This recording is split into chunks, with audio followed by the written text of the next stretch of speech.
Club review time here, guys, and we have a cracker. The new Z765 iron from Srixon. Now, many of you have been waiting for these videos, waiting for the launch of this following the Z45 series of irons, which has been out for the last 2 years. Hugely popular. Srixon have sold out a few months ago of the heads, just couldn't meet demand. Massively popular. Now obviously launched the 65 range, again doing the 3 irons. You've got the 565, 765, 965, so hitting different levels of golfers, but still keeping that very classic forged look, forged feel and that classic real look here. So today's video here is we're going to work on what I would probably say is the more popular option, well for me, fitting for the last couple of years, is the 765. Okay, so this sort of sits in between. You've got your 5, which is the bigger, more game improvement iron, still very neat look, still forged. You then got the 7, which is more compact with a small sort of cavity in the back of it, and then you've got the full out sort of blade in the 965. So we're going to hit the 765 today. Just maybe talk a little bit about the technologies compared to the previous sort of model. As you can appreciate, with such a classic iron, they can't really do massive amounts with look, because you still want that classic look. It's still forged. So there's been some slight tweaks here, but I think there are some good improvements. Obviously, you've got a new improved VT sole. So this, you probably just see that little ridge, if I get the right angle here, runs right down the middle of the sole there. So they've improved that slightly now and made, or taken more away from that's probably a good angle. They've taken more away from this back edge here, okay, which improves turf interaction. So increases a little bit of speed through the turf and create some more consistent distance numbers and ball speed and distance numbers on your shots, which is what you want hitting into a green. They've improved the size of the grooves here, so again, hitting out in wet conditions, rough, takes more debris away from the face of the club to get maximum sort of spin. Again, that creates more consistency on spin, so maybe not so many sort of flyers that you might sort of expect hitting out semi-rough or rough that you normally would do. Just a real classic look. They've improved the sort of laser milling. You might not see that if I get the right angle again here. It's hard to do it, but you've got extra laser milling between each groove, again creating more consistency. So definitely an iron that is more around consistency as opposed to raw distance that obviously you get other brands really pushing and promoting. This is very much a classic iron. It's designed to hit consistent numbers in terms of ball speed, spin and distance, and obviously more of a real classic look. So massively popular iron this. What I'm just going to do here, I've just got last year's model, so this is a 745, and I'm just going to pop them two together. I'll probably do a separate video comparison here, but you can see that this one here is the new 65. This one is last year. So you can see the sort of little, if I can do this one-handed, this little V section here has just moved slightly more towards the toe against last year's model there. Okay, so as I say, it's a classic iron. You can't do massive amounts in terms of look to rejig it. It's just a slight improvement. It'll be interesting to see how it compares against last year's in terms of performance. I'd imagine it's similar. Hopefully a little bit more consistent is what Srixon are sort of saying here. Presenting these two down by the golf ball, we'll have a quick look at that in a minute. Look-wise, very similar. Probably the new one's just got a slightly more rounded toe section or slightly larger toe section than the previous model. Apart from that, it's very difficult to tell the difference between the two. So, which is it's a good thing, I think, because obviously last year's model has been massively successful. Why do they need to change it much, so it's just subtle changes, revamped it a little bit. We've got another beautiful iron here. Okay, so without further ado, let's get underway, hit some shots here. I want to maybe just have a look at some numbers here. I personally play, or still got the 745, so this is definitely one very close to my heart, and I just love the look of it. I love the brand, love the look. So I'll be quite interested to see this myself. I've got it in the same shaft as what I've got in mind, so this is a Modus Tor 130 in a stiff. ½ inch longer and a 2-degree upright head here, because this is off our fitting components here. So I'm going to hit some shots and maybe just have a look at some numbers, and then I'll probably do, as I say, a separate video and compare it to the 745 last model. Okay, let's get underway with hit some shots. Okay, so just have a quick look before we hit some shots here, just at the playing position of the of the 765. You can see there just a little minimal offset, sort of a slim medium top edge there.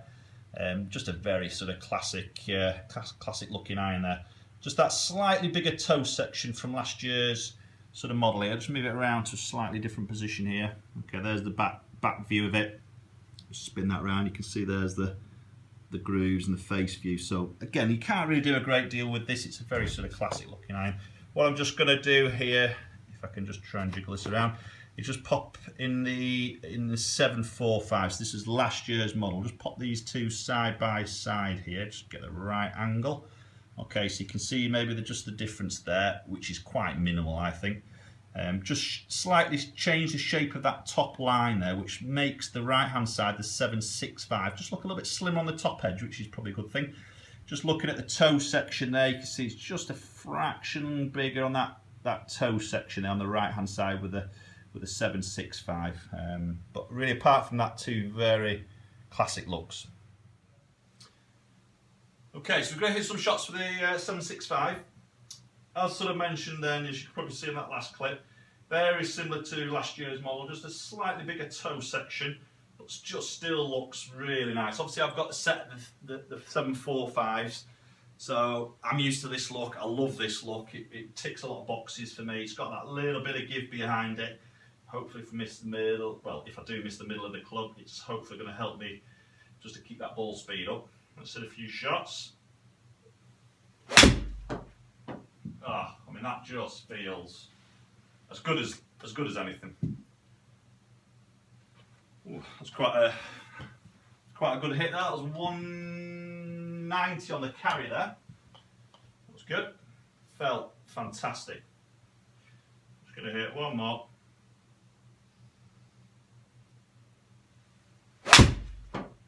Oh, that's a little bit pulley.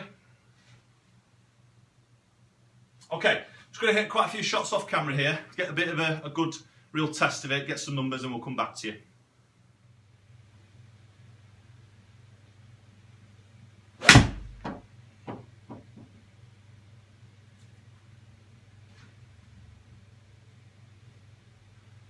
Okay, so there's a batch of shots hit with the Z765 iron. Tell you what, it's beautiful, it just feels fantastic. Very sort of muted sort of sound that you'd expect from hitting a forged club. Very buttery, soft sort of feel. Like I said, I'm going to compare it against the 45. To me, that feels softer. Whether it is or isn't, I don't know. My perception there, it does feel a little bit sort of softer on the actual contacts there. But yeah, interesting. We're going to have a look at some numbers now, and we'll just have a look at the shots I've hit. Okay guys, so there's my shot pattern I hit with the 765. As you can see, that was that first shot or second shot I hit, which was a bit of a loose one really. The rest of them I was quite happy with. They were hitting the green. Just looking at the dispersion ring here, you can see there I've actually got myself out from that green at 188 yards. So you can see just a couple, probably the ones I've just turned over slightly, have gone a little bit longer there. But quite happy with that dispersion really, apart from that sort of real left one there. Let's just have a look at some numbers in a little bit more detail here. So, you see averaging there on club head speed at 93.5 mile an hour, ball speed 126.5. You can see a couple of little drop-offs, 123 there, just slight misstrikes there, but quite happy with that. Launching at 16.5, a couple of lower ones there. That again, that's more probably strike orientated really. I mean, I generally hit a slightly lower launch and a slightly lower spin, and I'm sort of seeing that at 4,500 revs. This is a 6 iron I'm hitting here, by the way. So, but that's generally where I'm at in terms of spin. I do generally produce a lower sort of spin number. Peaking height there at 33, descent at 45 degrees, and total carry there, or average carry at 187. You can see maybe. I said that the one at 190 was a real flushed number. I must have struck that really well there. Yeah, 128 ball speed. That was an absolute one out of the screws.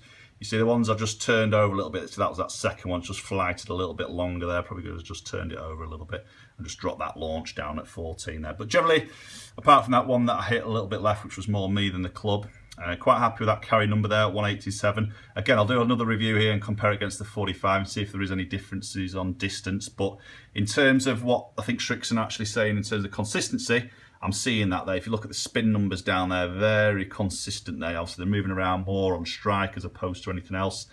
So yeah, quite happy with that. Feels lovely. Okay, so there we have it, the Srixon Z765 iron. There's the data numbers that we've just had a little look at. As you can see, it's very consistent, which is sort of backing up what Srixon are saying. Really sort of hitting at it's a more consistent spin, more consistent launch, more consistent carry distance, which generally the better player, the guy who will or lady should I say as well, who's going to get into this sort of club is going to want that consistency. They don't want them freaky sort of flyers in a way that go another 10-15 yards longer. So yeah, it's doing what it says on the tin really. Again, classic look, fantastic feel. I think it's just going to be another big hit really for Srixon. So yeah, interesting. We've got the obviously custom fit cart here, so we have all the options here using GC2 HMT, so we can do a really good accurate fit. A lot of shaft and grip options that Srixon offer, and the beauty with these is they don't charge any extra for upgrades. So some companies have little hidden charges where if you go off the stock shaft, you're into like, you know, sort of 5 to 10 to 15 pound per club more. Then you've got grip on top. So a lot of good quality shaft options like Modus. You know, they offer them with no charge, and also multi-compound grips, lambkin grips, etc. So value for money. They are definitely very good out there, but obviously contact your nearest stockist, fitter, and arrange a go. You've got to try these to appreciate the quality of them. Okay guys, thanks for watching. Hope you've enjoyed the video. Obviously the reviews for the other two models are coming very soon, as well as the Cleveland RTX3 wedges, plus the Srixon Z765 and 565 drivers coming soon as well on my channel, so stay tuned for those. Thanks so much guys, we'll see you all very soon.